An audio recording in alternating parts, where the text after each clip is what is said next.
Hello, I'm Bill Maynard. I'm here with the Marketing 605 report on the importance of branding. First of all, what is a brand? A brand can be the name of a product, such as Coke. It may be a term, such as "it's the real thing." It may be a design, such as the shape of a bottle. It may be a symbol, such as the swoosh on the cover. Or it can be the most important identifying element of a product, and that's why companies protect them with a trademark or copyright. There are many factors that affect brand strength. The product's quality, the product when it can deliver what is promised, the marketing communications that consistently tell a product's story very well and often, the distribution intensity that provides high product visibility, and successful corporate personality and reputation all build the brand's strength.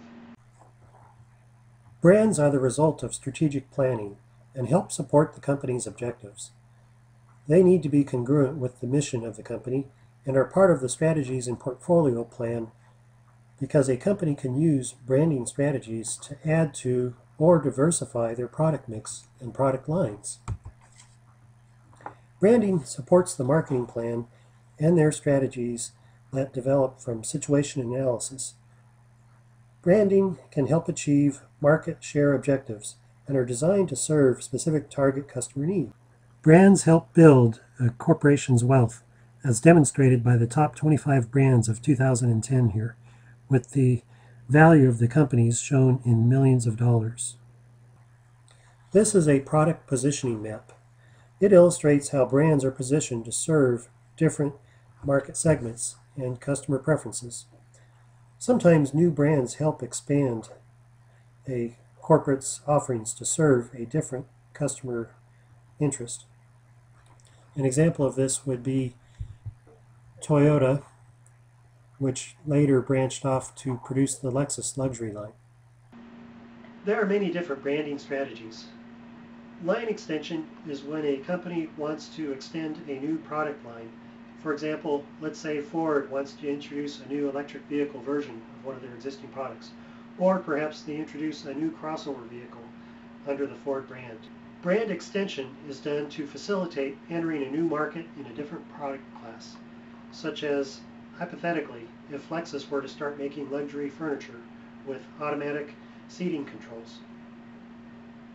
Franchise extension or family branding is when car companies produce both traditional product lines and luxury product lines. We examined that a moment ago, for example, as Toyota had introduced their luxury line of Lexus. Dual branding is when two or more companies partner together for a common product to build on one or more companies' strengths of their brands. An example of this would be Bacardi Rum partnering with Coca-Cola for a rum and Coke product. Multi-branding is when companies want to separate its brands to let them stand or fall on their own merits, and it also lets them obtain more of the target market share. For example, Tide, Oxidol, Bold, and Cheer are all laundry detergents under Procter & Gamble's brand name. Brands can become a quite valuable equity for a company. Brands facilitate promotional efforts, making it easier to remind people to buy their products. They help introduce variations in the product lines and mixes. Brands establish and maintain expected value.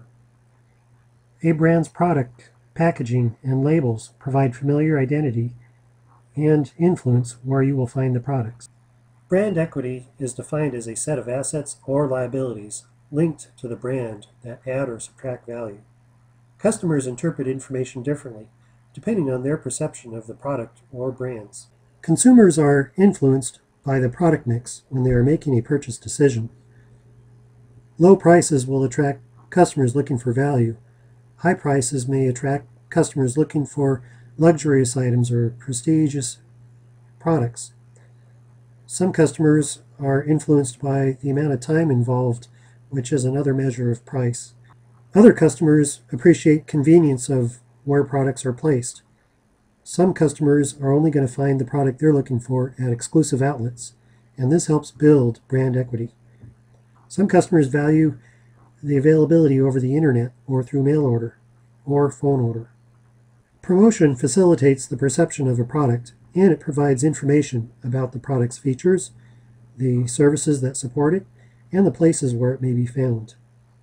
Products are chosen according to their brand name, which is supported by their quality, their newness to the market, the complexity that they have associated with them, and their value may be enhanced by any guarantee or warranty that supports them. Consumer decision-making follows a pattern based on their recognition of a need for a certain product, the alternatives they find in their search to fulfill this need, the evaluation of these alternatives, and the purchase decision that they make. After they've had a chance to use the product, they do a post-purchase evaluation which influences future purchases. Over time, they may develop brand recognition, which helps greatly in their evaluation process, or they may develop brand preference, which circumvents the evaluation process by just selecting the brand that they prefer and buying it. Companies need to be aware of post-purchase effects. There develops a cue response based on how well the product fulfilled their expectations, or in some cases, how well they did not fulfill the expectations. If they had a bad experience, consumers develop a cognitive dissonance, a strong distaste for a particular brand. This may become impossible for a company to overcome. In summary, a good brand will evoke trust in the product. It maintains consumer confidence.